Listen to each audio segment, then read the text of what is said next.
Right now, we are going to talk a little bit about education and some opportunities for young people in our area through the Generation E Institute and the Student Business Showcase.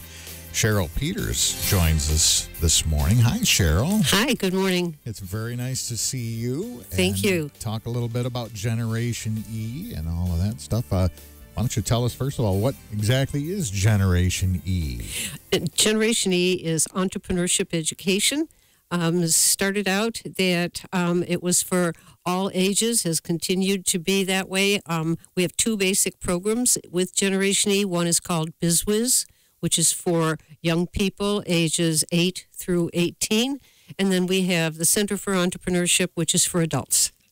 So it's not just kids, it's for everybody in the community. Yes.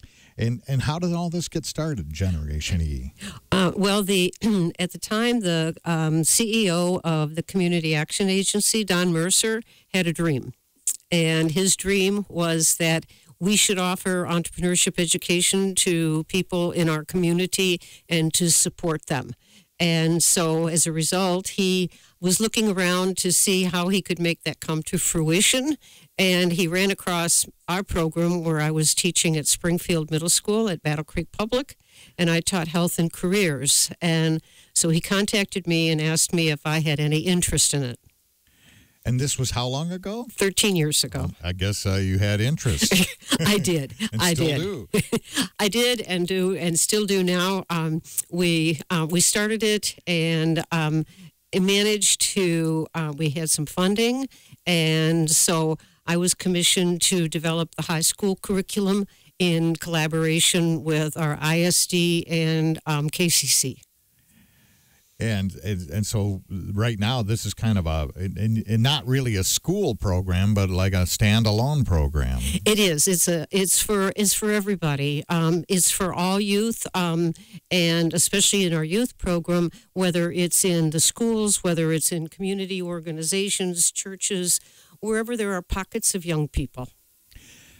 Coming from education, public education, it seems like educators are just pulled in 5 different directions all the time. You know, it's like, we need more math and science. We need more arts. We need more of this. We need more of that. And then there's a lot of criticism that a lot of it is just about political correctness and not any practical training. But it sounds like you've been at the practical side of what kids need to know for a long, long time. Thank you. Yes, we have. We anticipate that everybody is going to enter the world of work. And we hope that we have them prepared for that.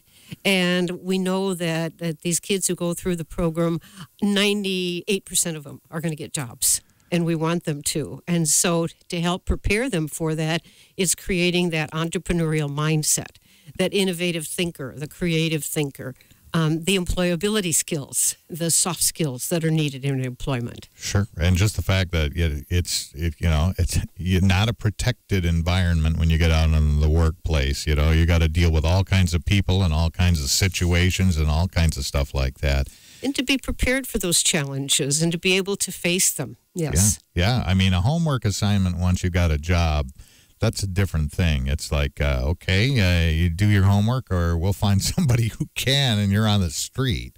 That's right. And to make them resilient, you know. And the other factor, Tim, that we really look at is we want kids to go on to school to get the best education, no matter what the field is that they're interested in, so that they get the best training possible so that when they go out, they're going to be making a living wage. Sure. I think a lot of times, and we should put an emphasis on higher education, but that's not the perfect thing for everybody and not the greatest path for everybody. It isn't, and that's why we have so many opportunities. I mean, look at trade schools and look at all of the training that kids can get, post-training, post-secondary, community colleges, four-year colleges. It's all out there. We just have to remember that we have to ask kids what they want to do and encourage it. Yeah. It feels to me like we're kind of running a shortage of people who can actually do stuff, in terms of fixing things. The other day I met a young technician. I was just so impressed. I was like, how do you know all this stuff? I know nothing.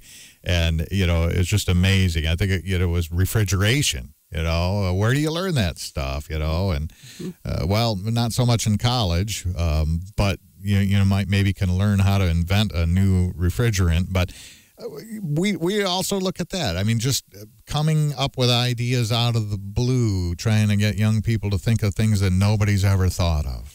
Well, and besides being an inventor, and we have a big part of that is learning what an invention is, but it's that innovative thinker. You know, somebody who can take something, as you just said, refrigeration, and come up with, well, what could it be? Or what's the problem with it, and how could I make it better? And always looking at what could it be, where's the opportunity, where's the demand. That's what makes people thinkers. How specifically does Generation E make that kind of stuff happen? Through the curriculum. We have all sorts. It's a hands-on experiential curricula. Everything is for the students to be able to use their imagination, their creativity, encouraging them to look at those things and kind of unlock that in their head. Mm-hmm. Now, whether it's a high school student, a teenager, or an adult, how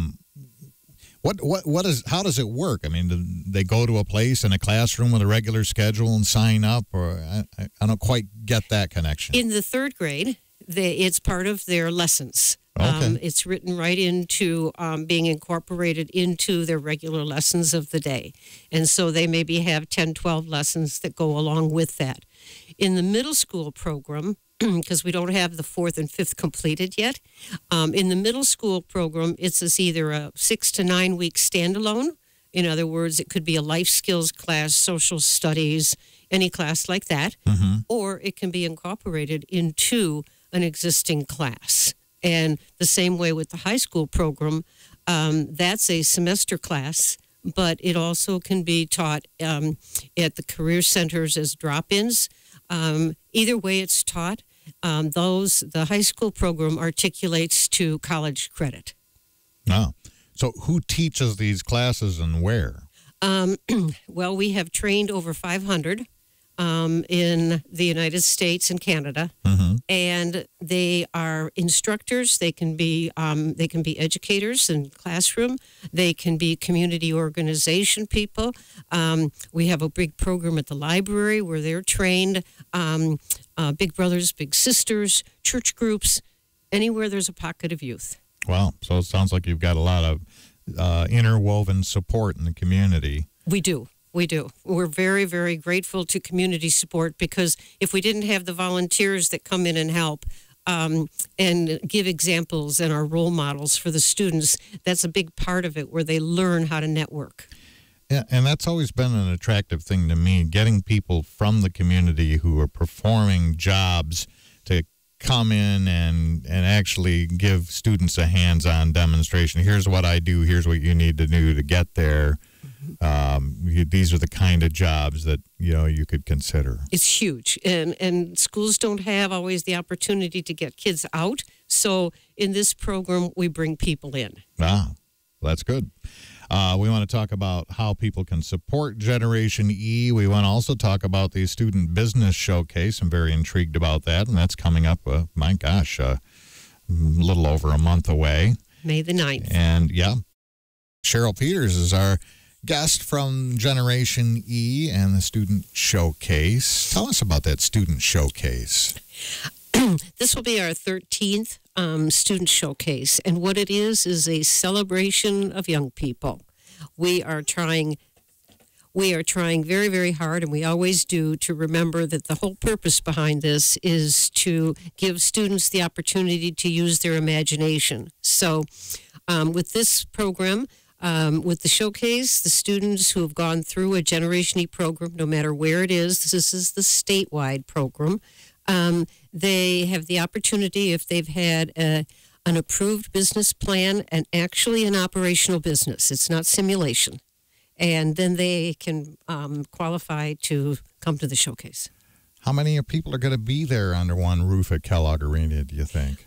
We really never know until the registrations come in, but we did have one registration that just came in from one school district with 120 kids and about 50 businesses. So We never know. It usually averages anywhere from 95 to 100 businesses. My goodness. A couple of things stick out in your mind from past showcases that you thought, wow, that is really neat. Well, it's interesting always, Tim, to see it. We know that they're going to change their mind 10 times over, and that's fine. Yeah. But some of them stick with it. We have a number of local businesses here that started at the showcase and started in programs here and are flourishing businesses. And yet we have others who, we know that it was a class assignment. They Right. did it, and they went, "Phew, I'm done." But, and I think the famous story is about Colonel Sanders. Colonel Harlan Sanders had tried, 50 businesses or something and failed. And then finally, all of a sudden, one took off, Kentucky Fried Chicken, and, and the rest is history. And that's the way it is, I think, with entrepreneurship, isn't it? You have to be persistent. Well, you have to be persistent, and you have to have a dream. You have to have something that you're willing to go for. As you mentioned that, I can think of one young man who's not from our community, but has come to the showcase 8 years. And he was in a 4-H program, and so he could continue on from middle school through the high school. And his business was different every year. And wow. I said, how do you think of these things? And he says, oh, they're hobbies. And now he's going on to college, and I think he will always have that entrepreneurial spirit. Yeah, law of averages catches up when you have that kind of passion and try a lot of different things. All of a sudden, maybe you're going to hit the right one. But if you don't try, then it's like the lottery. If you don't buy a ticket, you have no chance of winning. If you buy one ticket, at least you have some chance. That's true. That's true. So, that's good. So what do we want our community to do right now?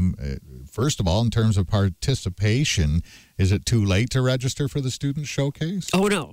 They haven't registered.